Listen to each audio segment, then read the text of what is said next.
Goeiedag aan almal, ons is by sessie 70 en by Sondag 43. En die vraag is, wat eis die 9de gebod? Dan kom die antwoord, ek mag teen niemand vals getuienis aflê, niemand se woorde verdraai, nie 'n kwaadsteker of lasteraar wees nie, niemand onverhoord en ligtelik help veroordeel nie, alle vorme van lieg en bedrieg moet as die duiwel se eie werke vermy, en as ek nie die sware toorn van God oor my wil bring nie.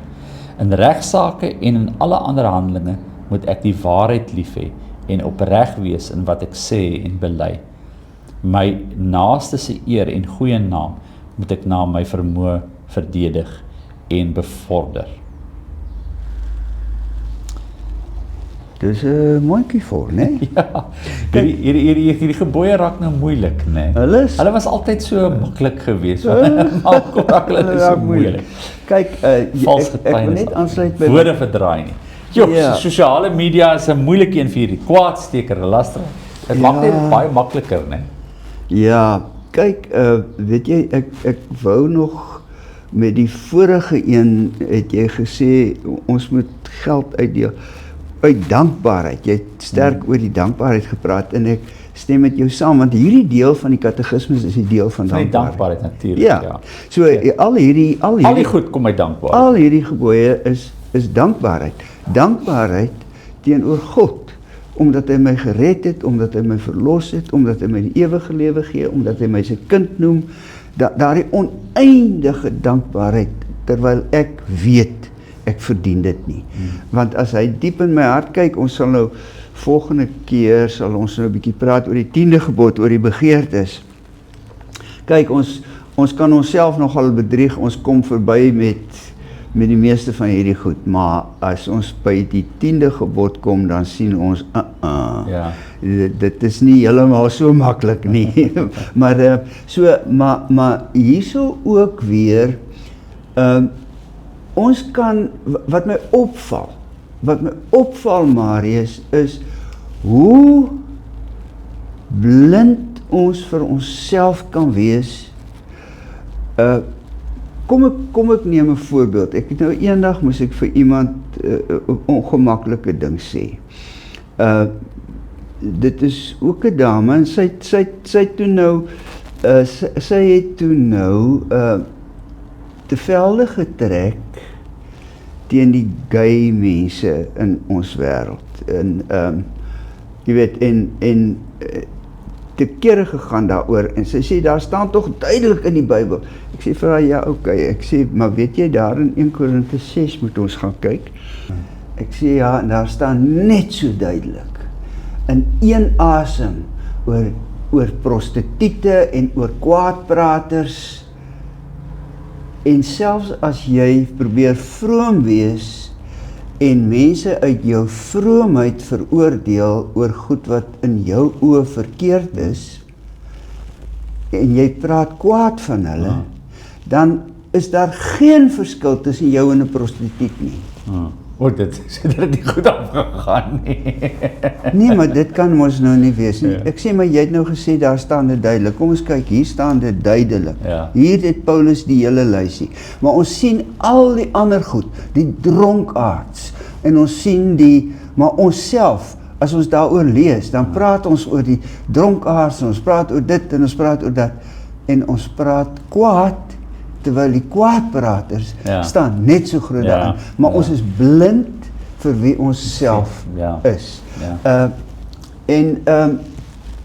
So ek het eenmaal vir iemand gesê, na 'n klompie erg vrome mense met my aangepak het, iemand het gesê, het jy al gesien hoe 'n klompie mure in perdeby wegdra? Jy weet, dit is, hoe daai klompie mure my begin wegdra het, en hulle, en toe het ek vir iemand gesê, weet jy, die ergste ding is dat jy in die hande van die vromes en die heiliges kan val. Want hulle is so seker dit was wat die fariseërs so seker, hulle is so seker dat hulle reg is, dat daar geen barmhartigheid teenoor 'n ander mens in hulle hart kan bestaan nie. En dit is die risiko, is ons gee hoog op. Ek sit nou en kwaad praat van die kwaadpraters, alhoewel Ja. die Bybel Sê jy mag nie kwaad praat van die kwaad maar praat. daarom mag ek sê 'n kwaadprater is verkeerd, Ja. maar ek mag nou nie gaan sê my ou Tansanie is daarom 'n verskriklike kwaadprater nie, want dan kwaad praat ek oor haar. Ja. Dan praat ek oor haar kwaad. Maar ek het mos nou vir jou ook vertel van die persoon wat my gewoon gesê, dis heilige woede. Pas En op die ding het vir- vir my vasgehak, want dit sê dis geregverdig. Ja, My woede is geregverdig. ja, Maar eintlik net soos geen oorlog jy weet 'n reg het nie, gereg is nie. Ja. Is geen kwaadpraat ook kwaadpraat nie. Reg nie, ja. is nie reg nie.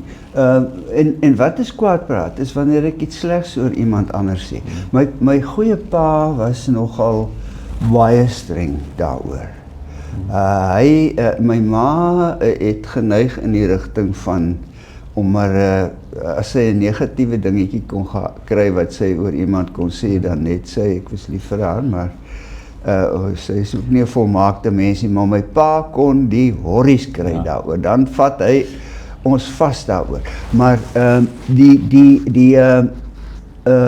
hy het altyd gesê, as jy nie iets goeds het wat jy oor iemand kan sê nie, dan bly jy stil. Ja. Dit gaan nou sleg wees as iemand in my geselskap kom en stil bly, dan weet ek. Maar skalk, as ek net gou dink, wat is daar agter? Kyk net gou daai ding. Wat is daar agter? Dan dink ek net wie dit is. Ek dink dis jy wil jouself bo ander mense verhef. Ja. Hoekom kwaad ons? Hoekom vals getuienis? Ons probeer onsself verhef. So dis hoorie, dit is ek kom dit agter in my eie goed. Dis onbewuslik, maar wat ons doen is jy in 'n oomblik weet jy praat nie nou die waarheid nie, maar jy's nie heeltemal by die waarheid nie, maar jy's ook heeltemal by die lieg nie. Maar wat jy probeer doen is jy probeer jou uitgrawe of ander ingrawe. So agter dit is 'n baie selfgesentreerde ding om jouself te laat geld. Dis hoekom ons kwaad praat. Dis hoekom ons lieg. Jy's reg. Jy's so reg. Maar jy help nie iemand sê moenie kwaad praat nie en jy sien dit nie raak nie. Ja, as ons nou die mooi grapie van die tannie wat nooit iets slegs oor iemand gesê het nie. En toe kom die dominee by haar. Hy sê, tannie, ek waardeer dit van jou, man. Dat hy so stout glimlag. Ja. Hy sê, maar daar is dan iemand van wie jy niks goeds kan sê nie. Sy sê wie? Hy sê, die duiwel. Sy sê, ag dominee, hy is so ywerig. Maar nee, ek dink ons dink soms ons dien die Here deur ander se foute in 'n gesprek uit te lig. Want ons wil graag sê, maar kinders van die Here maak nie so nie. Maar intussen maak kinders van die Here nie so om te praat in 'n gesprek oor ander kinders van die Here wat nie so moet maak nie. Ek dink ons moet baie versigtig wees om dit te doen. En weer eens gaan al daai goed gaan om my ego, om my soos jy oor myself. Jy wil jouself gesê oor my ego, oor my ek. Ek is daarom nie so nie. En die ander ding wat ek ook waarneem is dat as mense in 'n groepie sit, dan vier hulle mekaar aan, want almal wil graag in wees. Jy wil nie uit wees nie. As jy nou skielik sê nee, julle moenie dit doen nie, dan is jy die, soos die Engelse sê, the odd one out.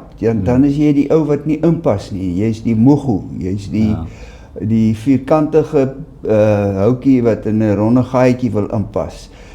En jy's nie in nie. En ons wil so graag in wees, aanvaar wees.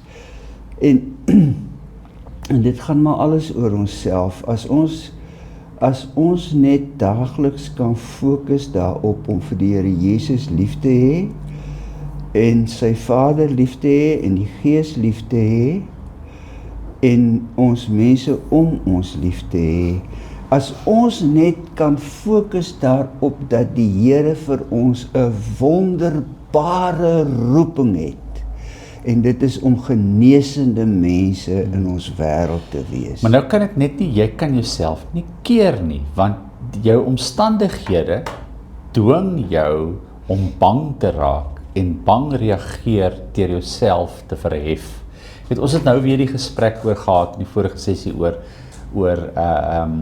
jy weet die goed wat rondom ons gebeur en ek het nie genoeg nie, ek is nie vergenoeg nie. So as ek nie vergenoeg is nie, dan wil ek heeltyd myself. As ek genoeg het, dan ontspan ek. Dan het ek nie nodig nie, maar weer eens, ons kom nie tot by die wortel van die kwaad nie, en die wortel van die kwaad is nie die duiwel nie. Dit is, jy weet, ons kan die duiwel blameer, maar daar's iets binne ons beheer oor onsself. Dis nie die duiwel nie, wel, ons kan sê dis die duiwel wat dit doen, maar dit help nie om dit te sê nie, en dan oor my te spring nie. So dit lê, dit is hierdie twee, vorige sessie en hierdie sessie lê op 'n fyn balans van my beheer oor myself. Ek het nie beheer oor myself nie. Ja, nee, ons, Marius, as ons die Here dankbaar is vir wat hy vir ons gegee en gedoen het. As ons die katekismes begin mos met hierdie, wat is jou enigste troos? Ja. Wat is, regtig, wat is jou enigste troos? Is dat ek nie aan myself behoort nie. En as jy nou maar aan Jesus Christus wat my gekoop het, as jy heeltyd loop met die wete, ek behoort aan die Here, hy het my lief, hy kyk na my soos daar iewers staan, soos sy oogappel, pas hy my op, hy sorg vir my. As ek dit onthou, dan hoef ek nie belangriker of beter voor te kom of iemand anders af te haal nie. Dan kan ek met die liefde van die Here kan ek optree. Maar so kom ons daar. Weet jy, ek dink hoe kom ons daar? Ek het 'n vermoede ons kom slegs daar deur beheer te verloor. Dis dikwels wanneer ons verlies toon. Partykeer kan ons dit nie doen uit dankbaarheid nie. En dan moet ons verlies ly om wakker te skrik. En weer eens, hoe hierdie kwaliteite, hierdie waardes word gevorm deur 'n harde lewe, nee, dit kom nie deur Bybelstudie en net mooi gedagtes nie. Hierdie goed word ons geleer deur Christus se lyding en sy sterwe en sy opstanding. So ons leer hierdie goed deur verlies. Deur ons verliese, op 'n sware manier eintlik. Ja, dat mens kan natuurlik ook, daar's ook 'n ander manier, ek bedoel die verliese loop ons maar deur jou lewe en bring jou op jou knieë voor die Here. Maar as jy nou op jou knieë voor die Here gestaan het, hoe kan jy onthou om môreoggend ook weer op jou knieë voor die Here te lewe? Ja, jy het nie weer 'n verlies nodig, jy moet uit dankbaarheid. Jy moet nou moet jy uit dankbaarheid begin doen, maar dan is daar 'n tegniek.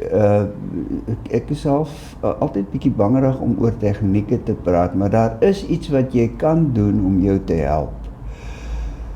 En dit is om vir jou 'n gewoonte aan te leer om elke oggend vir jouself te sê, ek behoort aan die Here. Ek is sy eiendom. Wat iemand vandag aan my doen, doen hy aan die eiendom van die Here. En ek hoef nie terug te beklei nie, ek hoef nie terug te slaan nie, ek hoef nie sleg te maak nie, want ek leef in die teenwoordigheid van die Here. En as 'n mens daardie, ek wil amper sê soos 'n mantra, as jy dit in jou kop bære deur die loop van die dag, dan is jou kanse dat jy sommer net oor iemand anders gaan sleg praat of so, is dit kleiner. Ja, so kom ons die besprekingsvraag, As die 9de gebod nie net leuns verbied nie, maar spesifiek bedoel is om jou naaste se eer en goeie naam te beskerm, is dit moontlik om die waarheid, feite te praat en nogtans hierdie gebod te oortree.